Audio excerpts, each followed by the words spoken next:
Now. On 105.9 FM and streaming worldwide on the WMAL app. O'Connor and Company.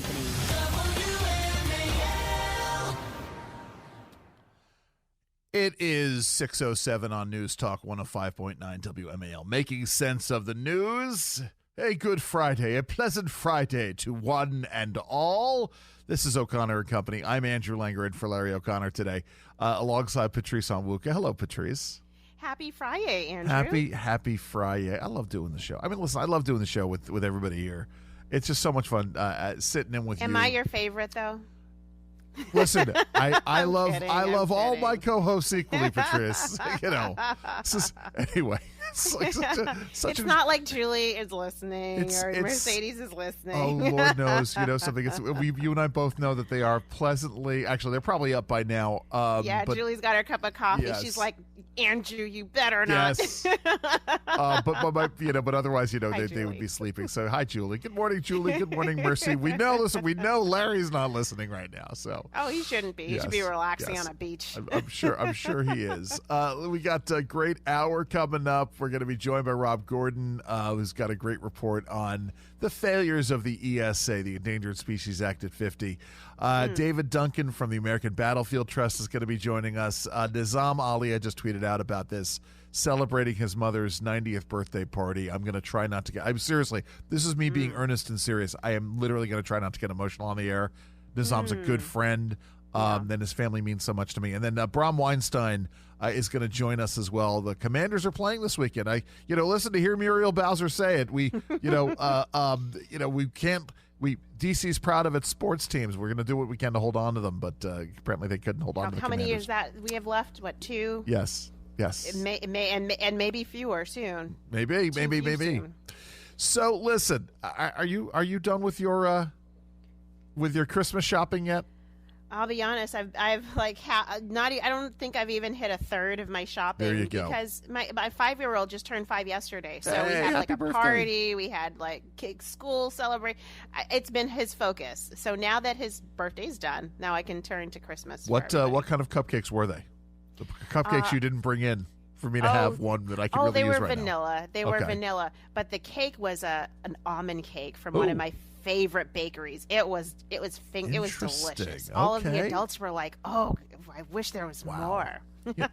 So do you run into the phenomenon? I know. Listen, I will say my wife and I, the good Mrs. Langer and I, both run into this, which is you get so caught up. You don't buy your presents. And we've actually done better this year about sort of getting some of the presents in early for the kids.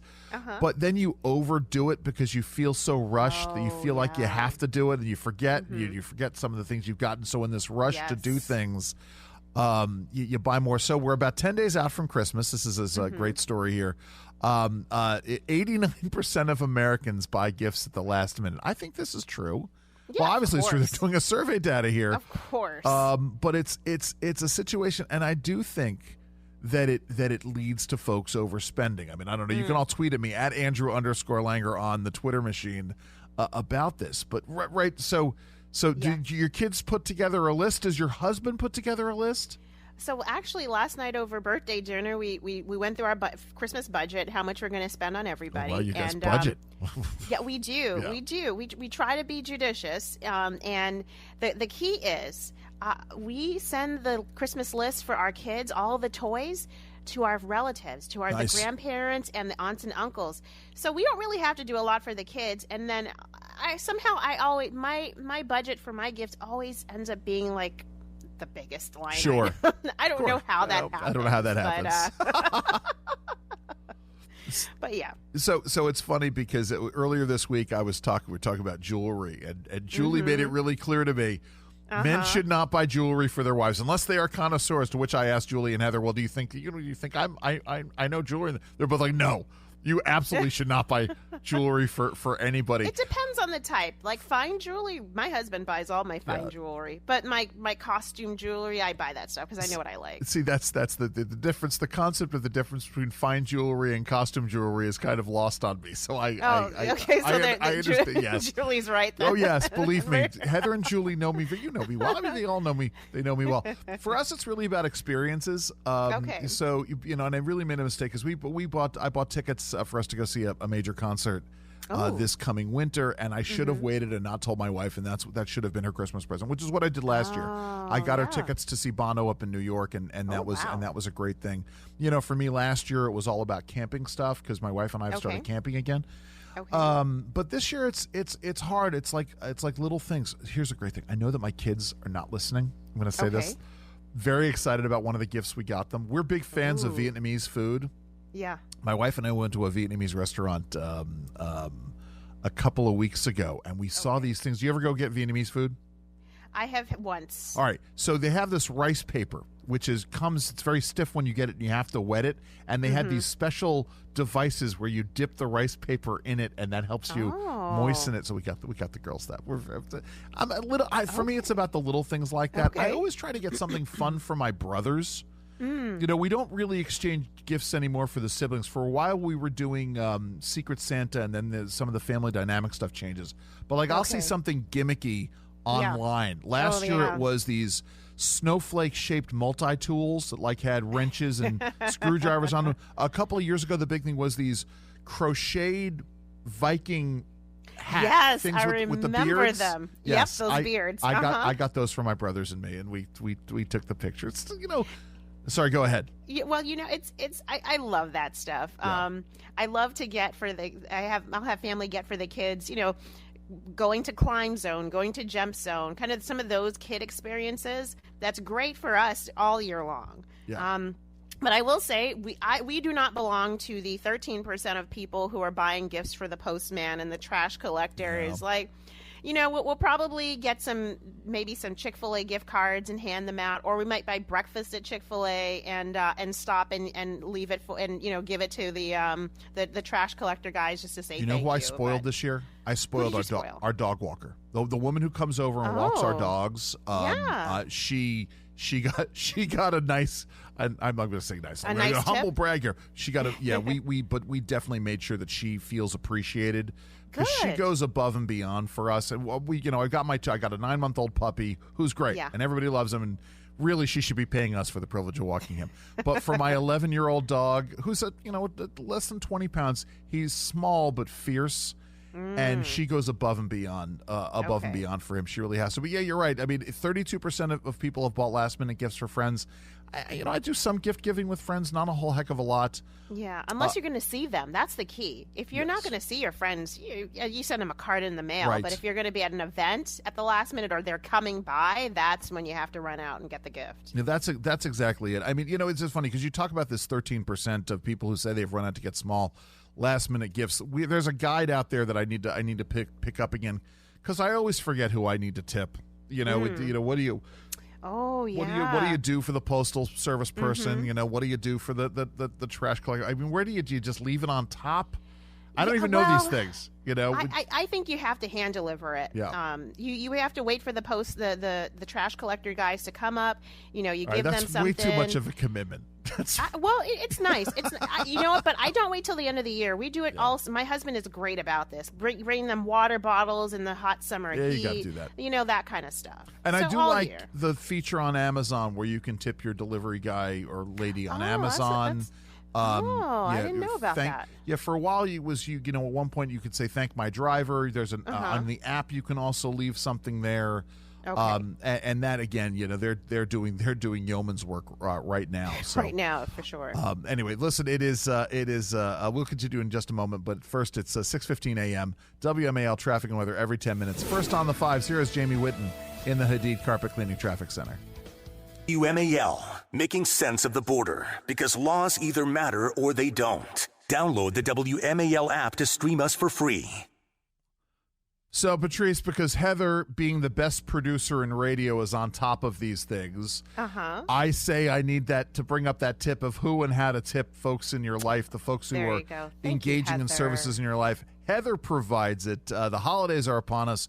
Bringing with them a time of giving thanks and gifts and maybe even a tip. A recent study by Bankrate found that 44% of U.S. adults plan to tip as much as they did last year, while another 15% plan to do more year-end tipping. I will say one of the things that that's true. I will say, Patrice, again, it's like Steve Martin in My Blue Heaven. I don't believe in tipping. I believe in over-tipping. I am tipping more at Christmas time, holiday time. Folks in restaurants, just trying to do a little bit extra this year. So, the Emily Post Institute, because now Emily Post has a think tank. Ooh. Can you imagine? I'm the senior fellow at the Emily Post Institute, the etiquette expert, the senior fellow in etiquette and tipping etiquette at the Emily Post Institute. It's important to adhere to your budget. Don't feel that you need to tip anyone more than you can afford it. If you can't afford a generous tip, consider a homemade gift or at least some kind words. So here's what you do. Mail carriers and other delivery drivers. Take, for example, your mail carrier. They're able to accept a gift worth $20 or less. You know what my mail carrier is getting? Coal, because he's zooming through our neighborhood and knocking down everybody's garbage bins. He's getting coal from me. Let's continue. Okay. All right, we'll move on. What about other delivery? Are your other delivery drivers doing well? Yeah, they are good. So I might consider doing something for our UPS and our drivers to Amazon Here's delivery. Interesting. FedEx workers can't accept cash or cash equivalents like gift cards, but they can accept gifts worth up to $75. Oh, wow. That's got to be banner. I wonder who's given, $75 gifts to your FedEx driver. UPS said drivers are encouraged to respectfully decline monetary gratuities, but if a customer is insistent, the driver can accept it. Anyway, there are lots of other things. Teachers, coaches, and sitters. What do your kids do for their teachers? So we do gift cards. We were just discussing how much sometimes if the teacher is naughty, they may get a little less than their co-teacher. So one of the things we talk about in my family was when we were kids, my mother would buy sheets of beeswax, and we would roll beeswax candles. So literally, you roll them up and you make candles. And something in retrospect, I it's like thank you notes. In retrospect, you understand what was being done here. I hated the task, but it's actually kind of it's a nice gesture. Yes, it's a nice gesture. I will say, Andrew, what's interesting is if you don't want to give cash or gift cards, you could also give snacks. And I have been seeing on my Instagram and Pinterest pages, feeds, all these women who set up these elaborate outdoor snack stations for delivery drivers. So you have a bottle of water, you've got your granola bars, you've got your cookies, you've got your nuts. Like they literally do up this whole thing that you leave outside on your cart. Now, if you live in D.C., I don't know if you want to do that because your food and your cart might be gone. Right. But I think that's actually a nice gesture too. It is a very nice gesture here. When it comes to babysitters, the Emily Post Institute recommends giving them a cash gift of no more than one evening's or 1 week's pay, as well as a small gift. Right. That's the important thing. A small gift from their young clientele. You can do the same for your pet sitter, walker, or groomer. They'll maybe skip the small. They'll maybe skip the small gift. Hey, working a little blue there. I appreciate that. But listen, it is a season for giving. If you can do, especially right as we've been talking about. Yeah. They say that the economy is improving, but we all know that it is tough for everybody to make that dollar last. So giving them a little bit more, that is very helpful. Listen, we've got so much more to get to. Right now it's 6:22 here on WMAL. So, Patrice, are you a partaker in Ugly Sweater Day or the Ugly Sweater phenomenon? I didn't even know it was a day. No, I like to see them. I like looking at them at Walmart, but I'm not much of an ugly sweater kind of gal. I was gonna say I did not suspect you were the one who partakes of the ugly sweater. No. I like tasteful sweaters, but yes. I will look at them. And by the way, what someone might consider an ugly sweater, I actually might think is fabulous. Sure. Pink with sequins and gifts and presents on it. Like, to me, that's fabulous. But to somebody else, it might be trash worthy. It was created in 2011 to celebrate the concept of the ugly sweater. There was a period of time where at one point Coca-Cola had a design your own ugly sweater app out there, which was great, and I wanted to get mine because it was all festooned with ninjas and polar bears and polar bear ninjas. But I didn't get it. I have one ugly sweater. I know that's going to shock everybody out there, anybody who knows me. One ugly sweater out there. It's a New York Yankees sweater that I got on clearance up in New York that I do wear proudly. It actually looks good on me. But the big thing is if your business is having a contest, your office is having a contest, animal or cartoon characters, ridiculous colors, embellish that, scratch that, pom-poms, felt, bells, tinsel, etc., and electrify it. I will say, I did buy a pair of flashing, lighted Christmas suspenders that I'm going to proudly wear to my in-laws' house on Thanksgiving. I'm very excited about that. I did want to get... Sorry, go ahead. Did you ever watch The Cosby Show? I did. Because back in the day, there was an episode where Dr. Cosby, Bill Cosby, for those, I know, he is uncanceled in my eyes, but where Dr. Huxtable wears these suspenders, they're lighted gifts. There you go. Father's Day gifts, and they were lighted suspenders. So do it, Andrew. Absolutely, yes. A Cosby sweater with lighted suspenders. It's 6:30 on WMAL. WMAL-FM, Woodbridge, Washington, a Cumulus media station. Making sense of the news. News Talk 105.9. News now. On 105.9 FM and streaming worldwide on the WMAL app. O'Connor and Company. It is 6:37 on News Talk 105.9 WMAL. Making sense of the news. This is O'Connor and Company. No, I'm not Larry O'Connor. I'm Andrew Langer in for Larry O'Connor today alongside Patrice Onwuka. Good morning, Patrice. Good morning, Andrew. So we've got a great show coming up. We got David Duncan from the American Battlefield Trust, the CEO of American Battlefield Trust, joining us in the next hour to talk about what's going on with these data centers down in Prince William County, out in Prince William County. Yes, getting a lot of feedback on my post about Ben's Chili Bowl this morning. It is true. That. I did have chili twice yesterday, so yes. And it is also true that the studio is very small and has one door and no windows. Well, it does have a little portal window in the door, but that's right. Yeah, that's right. Thankfully, all the ceiling tiles are intact in the studio, so it's unlike elsewhere. And then, of course, we've got Bram Weinstein is going to be joining us to talk about the Commanders game this weekend.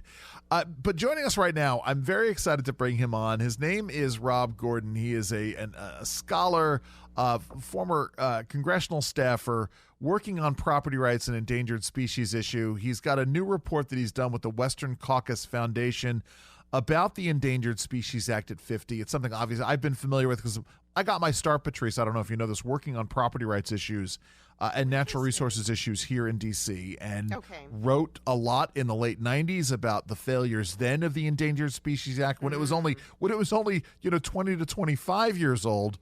Rob, clearly the myths about the Endangered Species Act have been perpetuated. The last 25 years we've been unable to engage in any kind of reform. What's going on with the ESA? What's up with your report? Good morning. It's great to join you, Andrew and Patrice. Really, it's terribly disappointing. I mean, everybody looks at the ESA, thinks about endangered species. We all want to recover them. And unfortunately, in my opinion, what's kind of happened over the last 50 years is it's turned more into a land use control mechanism. And the goal of the law, the ostensible goal, is that you put things on a list, you fix them up, and then you take them off. And after 50 years, that's kind of the gold standard measure, recovering things and taking them off.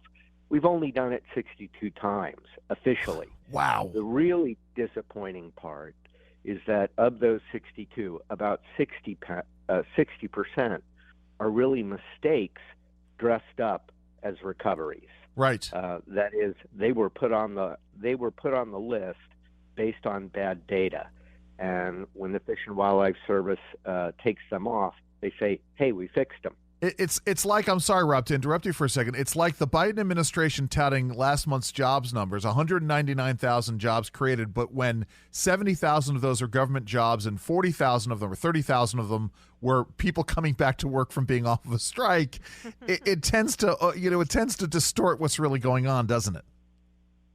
Yeah, when you scratch beneath the surface on these, and it doesn't take a lot of scratching, you find out, wow, this is not really great news. Yeah. For example, there was a plant put on the list many years ago called Hoover's Woolly Star, and after it was put on the list, there was a good rainy season, and just in one of 4 metapopulations, they discovered 135 million plants. Oh, wow. So, wow.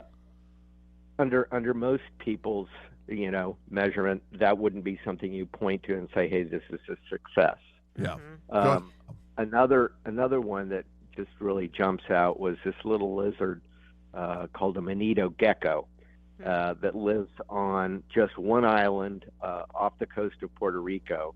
And when they put it on the list, they had only counted 18, and they saw a lot of black rats on the island. And they thought, gosh, these invasive rats must have eaten the gecko.